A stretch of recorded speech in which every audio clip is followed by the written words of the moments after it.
दोस्तों, अक्सर आपने देखा होगा कि कुत्ते हमेशा खुले में ही सहवास करते हैं। आखिर ऐसा क्यों है? दरअसल इसके पीछे एक श्राप है जो शुरू हुआ था महाभारत काल से। महाभारत में पांचों पांडव भाइयों की एक पत्नी थी जिसका नाम था द्रौपदी, और पांचों ही पांडवों ने ऐसा किया था अपनी माता कुंती के वचनों में विवश होकर। परंतु दोस्तों, यह सब कुछ होने के बाद पांचों ही पांडवों में निर्धारित हुआ कि प्रति वर्ष एक पांडव ही द्रौपदी के साथ अपना समय व्यतीत करेगा और कोई दूसरा पांडव उनके कक्ष में प्रवेश नहीं करेगा। और दोस्तों, यहीं से शुरू हुई कुत्तों को श्राप मिलने की कहानी। चलिए अब आपको बताते हैं और आपको ले चलते हैं आज से हजारों साल पीछे, उस जगह पर जहाँ पर द्रौपदी का स्वयंवर हो रहा है। द्रौपदी स्वयंवर में अर्जुन मछली की आंख में तीर मारकर और सभी योद्धाओं के बीच स्वयंवर जीत लेता है। स्वयंवर जीतने के बाद अर्जुन अपनी पत्नी द्रौपदी के साथ और अपने चारों भाई युधिष्ठिर, भीम,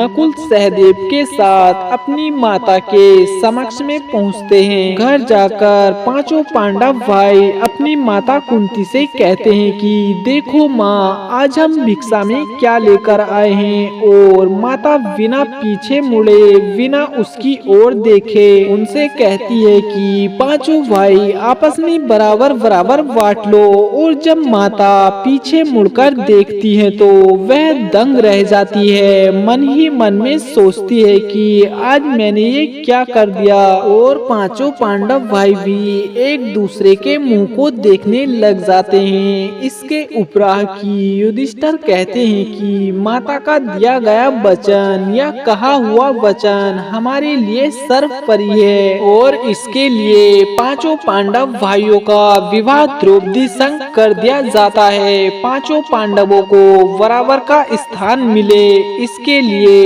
एक नियम बनाया गया था। नियम ये था कि एक समय में पांचों पांडवों में से एक ही भाई द्रौपदी के साथ समय व्यतीत करेगा। यदि द्रौपदी के महल के बाहर किसी भी भाई ने जूते पड़े देखे तो बाकी भाइयों को अंदर जाना मना होगा। इस नियम का उल्लंघन करने वाले अपराधी पांडव को तुरंत से ही 1 वर्ष का वनवास दिया जाएगा। एक दिन युधिष्ठिर द्रौपदी के साथ द्रौपदी के महल में थे, परंतु उनके जूते एक कुत्ता उठाकर ले गया। जब अर्जुन द्रौपदी से मिलने आए तो उसे महल के बाहर कोई जूते नहीं दिखाई दिए। वे अंदर प्रवेश कर जाते हैं और इस कारण अर्जुन को कठोर दंड भोगना पड़ा। तभी अर्जुन को 1 साल के लिए वनवास जाना पड़ा। इस वजह से द्रौपदी बहुत दुखी हो गई। द्रौपदी इस बात से काफी शर्मिंदगी भी महसूस कर रही थी। युधिष्ठिर और द्रौपदी दोनों ही मिलकर जूते ढूंढते हैं और ढूंढते ढूंढते महल के बाहर पास के जंगल में चले जाते हैं, जहां उन्हें एक कुत्ता